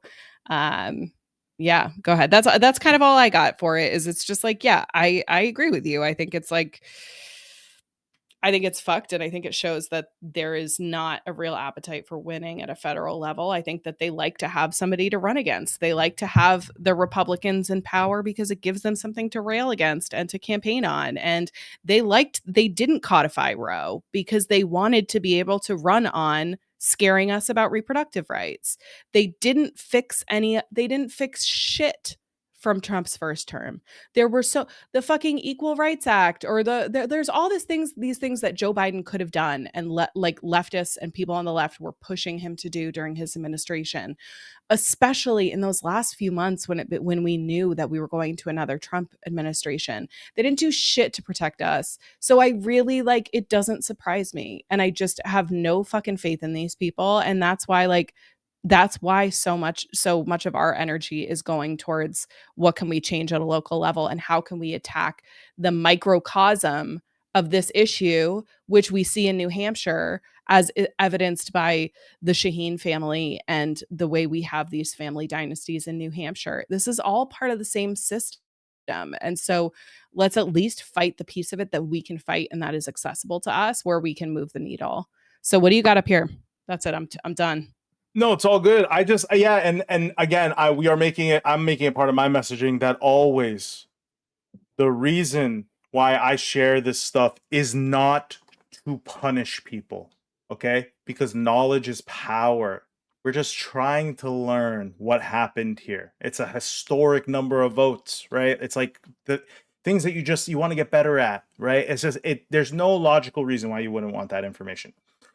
What this is, okay, there's a progressive group called Roots Action who simultaneously with the Democratic Party and this is a progressive group, right? Did their own autopsy in parallel with the New Hampshire Democratic Party. I don't know if they had any idea. They probably did. That Not the New New Hampshire. Hampshire. The, I'm sorry, the New you talking Hampshire. about Sorry, New thank you. Hampshire? No, not New Hampshire. Sorry, I'm getting stuck here. The National Democratic Party. So I'm sure they had an inkling. They're not stupid people. Progressives aren't stupid. So they probably did it too, just in case, just to show, they were like, regardless. And it's great that they did. They released their own. And I read this over. You guys can all, this is a PDF. You guys can all, I'm going to share it in the Discord and in whatchamacallit, in the Twitch chat. It's really important. Get the results of it yourself if you want. Read through it if you want. There's a PDF in there that has all the results. It gives you like how they went through their results and everything. And I'm just gonna give you guys like kind of the cliff notes that you guys can kind of read up and on it on your own. I won't like read through every detail, but I'm gonna give you kind of the cliff notes that I got from this thing. Okay, so again, one major pillar of this is voter disenchantment. Okay, 6.8 million missing votes, massive enthusiasm gap. That's the first thing that they notice between the Democrats and the Republicans. Sometimes that can be attributed to incumbent versus new candidate, but it was unique in so many ways. It wasn't a true incumbent and it wasn't a true newcomer either, right? So there was like a lot of weird things going on there. But it's important to note that these voters were not stolen by Trump. Okay, so this narrative.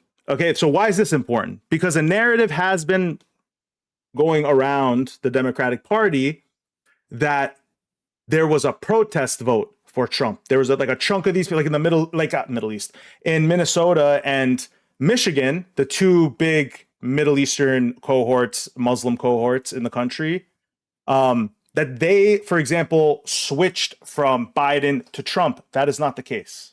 They're seeing that Trump didn't steal these voters. These voters just didn't show up. Okay, so it's very important to know that it's the excitement, the lack of excitement, that is usually the case for that. And you can shame people for not showing up, or you can strategize to get them to show up. And I think that's the crossroads we're at right now, right? It's what we say all the time, that what are you you're just gonna keep being like, oh, you single issue voter. Okay, they're just not going to share their opinions with you anymore. They're going to go underground. They're still not going to show up. Okay, so like that's the thing, that's the game theory part of this. That like the instructions are given to you, and you have to work around these instructions. The next part, Biden's betrayal. They think it took Joe Biden too long to step down or step aside. I think that's a relevant thing to say. I think a lot of us were saying that didn't look good, didn't look great. And I think the moment that everyone came around is when we all got to see him speak on stage in that debate. If you all remember, that was the beginning of the end. And if you remember, some of you might, Kamala Harris, when she came on board, she got a huge boost. The Democratic Party got a huge overnight boost that they botched over time. Like, there was such momentum behind Kamala. It wasn't an anti-Kamala movement right away. Everyone was behind her to start, because those first few weeks were crazy. Insane. Like, coconut tree TikTok was insane. I was insane. Like, this is nuts. And there was a genuine hope. I had genuine hope. Did I think that she was gonna be Che Guevara or whatever, like be like the revolution? No. But I had a little bit of faith that she would be better than what was there, at least in terms of Gaza, at least in terms of the things that people were bleeding about, right? Like publicly, in terms of their support. And I clearly remember, to me, the day I realized that I was dead fucking wrong was the Democratic National Convention. I have never in my life, so going back a little bit to what I said about strategy, and when I talk about, are you being paid to lose? I would point to the Democratic National Convention as example number one of a team that is being paid to throw this thing. You're being paid to throw this thing. They invited Republicans, they invited CEOs, they invited the military, they invited cops, they invited donors, they invited billionaires. They kicked out Hassan Piker. They kicked his ass out of that place. There was a Palestinian activist who was a Democratic activist, a Democratic operative. Her speech was cleared. At the last moment, they said no. If you don't think that these have effects, if you don't think people are watching, if you don't think people are paying attention to this stuff, well, let me introduce you to what happened after that. The complete, like, just meltdown of that campaign. Just in epic fashion. It was just like all the air, like just the lines that she was using too. And I don't mean to focus on Kamala here. Like, I think that she was railroaded by the Biden campaign too. That's a whole other conversation that we can have. Okay. She was railroaded by the Biden administration. She wasn't helped out at all. We can have it after 9:30 when Marissa goes to bed. Yeah, absolutely. This is me politely. No, for sure. No, that's a whole other topic. But I think that, again, they don't hit me as a party that was ready to do this. No moral clarity, no inspiration, no answer to anything. I mean, like, they just, and again, I go back to it. Really, the best shot that we had in that election, right? The best shot that we had was Tim Walz. That jolly motherfucker was running around this country calling Republicans weird. That was the best shot that we had. That was the best the polls looked. Waltz just that happy guy. Like, again, another joyous guy. I have no hate for Tim Waltz. I think they had a wild card in their hand and they didn't know what to do with that guy and they failed epically. I thought he was when they picked him, that was another moment of hope that I had. Seriously, like when they chose him over Shapiro and Gavin Newsom and these other names that there were, I was like, there is this moment of clarity this party is having. How did they choose Tim Waltz? And I'm sitting here thinking this might be what we were looking for, the moment of hope. And the way they were like throwing him around, I thought was just a brilliant idea. And someone in that party looked at those great polls, looked at how great that was doing, and was like, nah, that's a bad idea. Bring out Liz Cheney. That's what we really need to add to the mix here. Let's send Liz Cheney to the Muslims. I think that'll be good. Yeah. Let's send her to Michigan. I just think that, like, I need people to just take your morality and your bias out of this, okay? Like, just think of it as a strategist. My Lord. Talk about, like you lost Latinos to a guy who said he was going to round up Latinos. At a certain point, we have to come to reality. And this party isn't going to, I mean, we're not going to move forward without it. And again, I just really quickly, because I could go on a tangent, just give you the quick points that are right here. It's just very 30 seconds. I'll give you the quick points from this. You guys go look at this because it's important. This autopsy is important. It gives a lot of progressive insights. Abandon the working class. That's another major point that came out of this. What did it say? The campaign is criticized for prioritizing moderate Republicans over the working class base. The report notes that Trump won voters without a college degree by a 54 to 44% margin. The authors argue Harris failed to address the pain of inflation, which was the top of issue for voters, top of the issue for a lot of voters. That was one of the Gaza effect, obviously. The report represents evidence that the administration's unconditional support for Israel and the war in Gaza depressed turnout among Arab Americans and young voters, particularly in swing states like Michigan, Dearborn. Support for the Democratic ticket collapsed from 69% to roughly 40% in 2024. There was a significant drop in support and turnout among voters aged 18 to 29.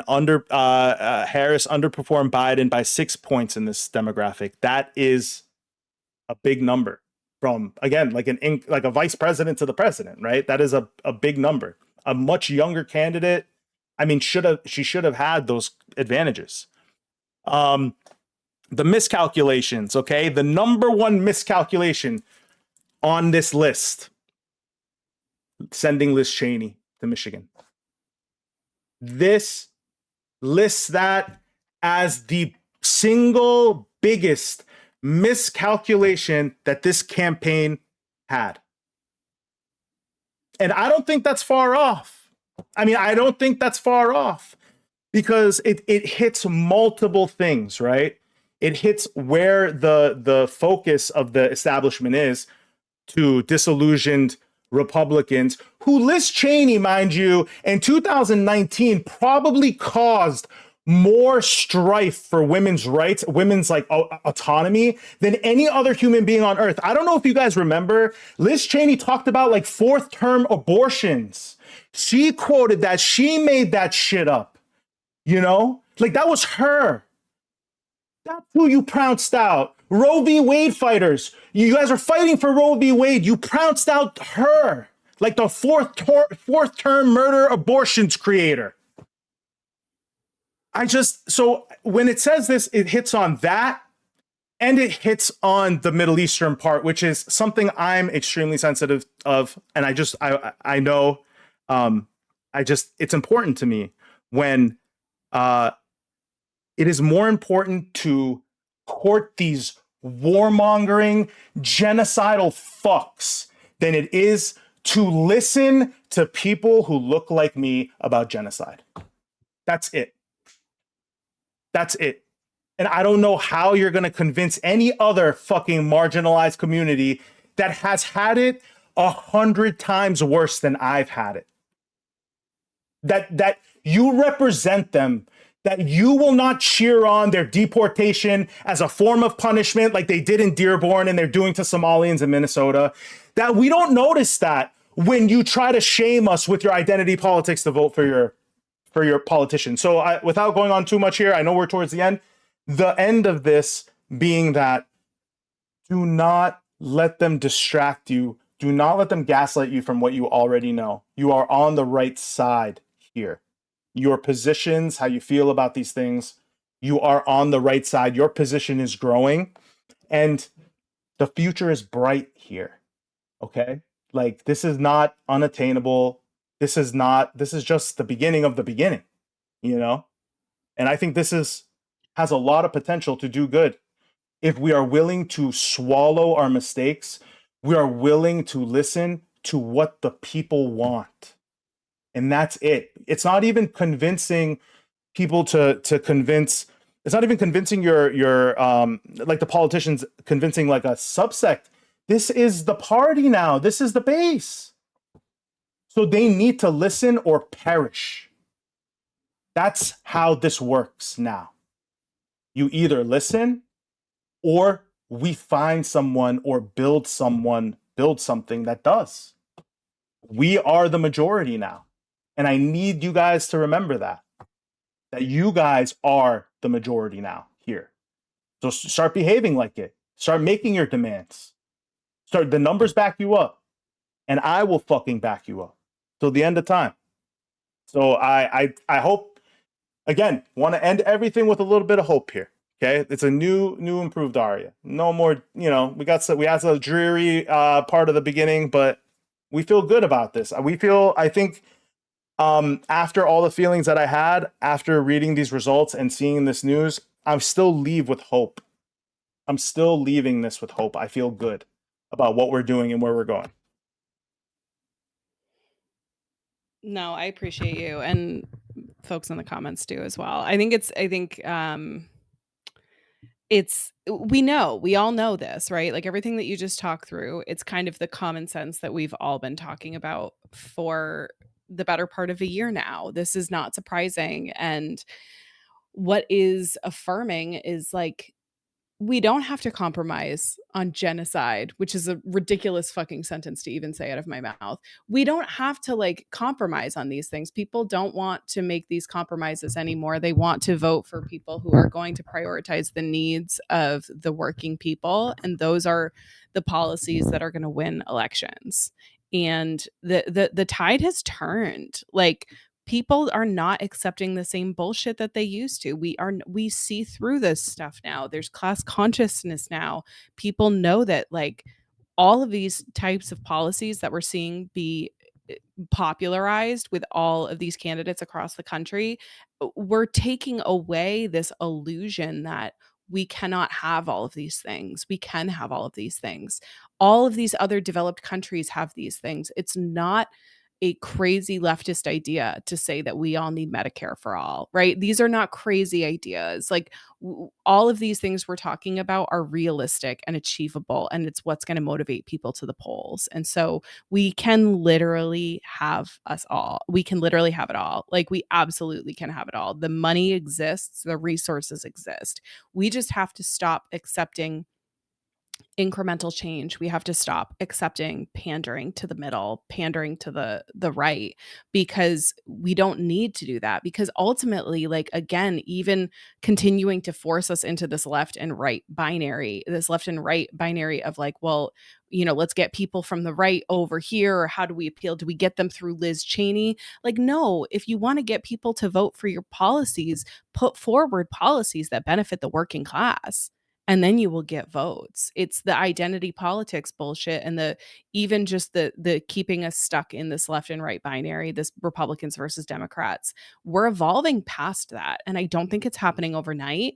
I don't think it's going to happen tomorrow, but I do think culturally we are advancing in these conversations, and we are able to understand a little bit how much this left and right and how much this Republican versus Democrat stuff is simply like trying to prevent us from looking up, and it's trying to prevent us from, if we're all squibbling and fighting about ACA subsidies and let's extend this and this tax credit and this and that, all of this stuff is literally to just keep us busy and distracted, because the reality is we can pay for all of these things. We have the resources, they're being hoarded. Our resources are being hoarded by 10 families and companies that sit at the top here in this country, but we can have it all. And so it's dangerous for the people to realize that. So I think it makes sense that this information is being withheld for a variety of reasons. We don't have to be supporting wars, and we don't have to be supporting fucking genocides in other countries. We don't have to be doing all of this stuff.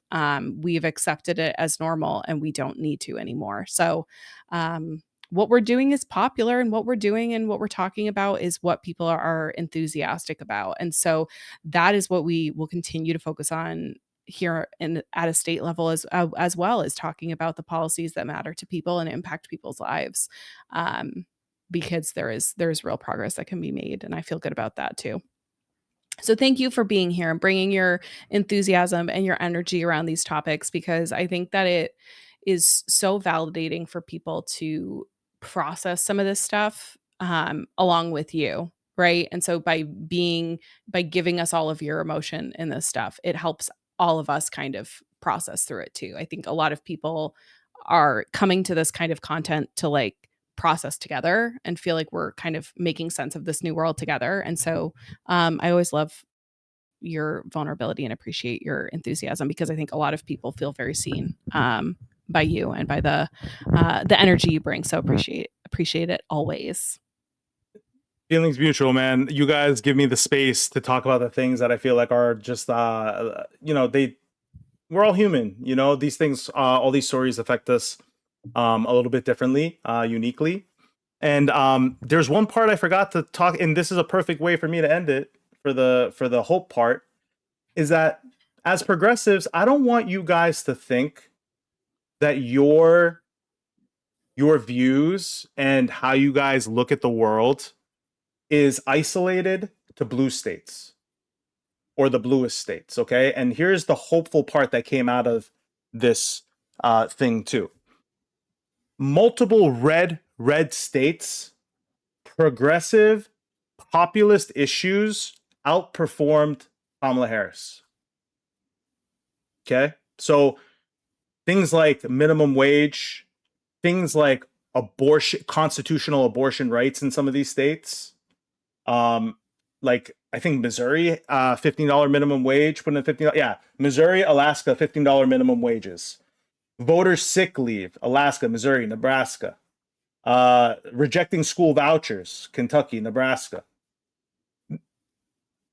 Progressive populist policies are popular with everyone. That's why they're populist. So do your best to keep that in mind when you're thinking of different areas of the states and different areas of the country. Right. For sure. The gerrymandering, these things are true. For sure. These things are true. But I do, again, paid leave, abortion protection, minimum wage, these are not conservative issues. These are populist left-wing issues. And you're seeing kind of like a reverse correlation here. So you're seeing these people vote for, a Republican, and you're seeing them vote for these progressive issues or to protect these progressive issues. And I think it's worth keeping that in mind, especially when we get into this like insurgent nature of what we're trying to do, like this kind of like Tea Party-esque vision that I kind of see us going in, because again, we're energized, man. I don't know if the rest of the party is going to be able to catch up to this energy, and we just got to keep going. Speaking of energy. Yeah. So put that away. No yawns from you. How dare you? No, guys, I did it. We do the prime time, and we did prime bring time. the energy, but Mama's I need a little like quiet time to like smoke and let my brain get relaxed before the end of the day. So as much as I am enjoying hanging out with you all, I'm going to bounce. I don't know if you're going to keep going, but I'm done. I'm toast. I need to take a little break. I might be back tonight. Maybe. We'll see. We'll see. It's the part of the stream where Arya's Tennessee's going to go live. Oh, man. Bridget really I love you guys. Thanks for coming. You guys are the best. Yeah. We'll talk to you guys next week. Yeah, we'll Have a talk good soon. weekend, everybody. Take a little break, my friends. We'll Yeah, talk yeah. soon. Bye.